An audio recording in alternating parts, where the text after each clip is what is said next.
جدد الداعية السعودي الشيخ سلمان العودة تأكيده على جواز مشاركة المسلمين في الأعياد غير الإسلامية كالميلاد، شرط أن لا تتعدى مظاهر الفرح بين الأصدقاء والعائلات، وأن لا تكون المناسبة دينية يقتصر الاحتفال بها على غير المسلمين.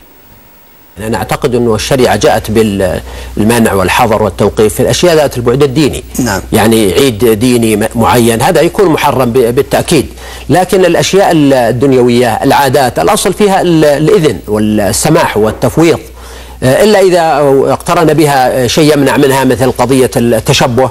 والذي يظهر لي أنه أولا هذه الاحتفالات الفردية، يعني طفل يجمع أصدقائه وأولاد عمه وأولاد خاله في مجموعة ألعاب، ولا زي ما قال هذا روح البيتزا على بيتزا الطفل الصغير الجميل، ولا من هذا القبيل، أشياء يعني في غاية البراءة والبساطة والعفوية لا تحمل أي بعد عقائدي.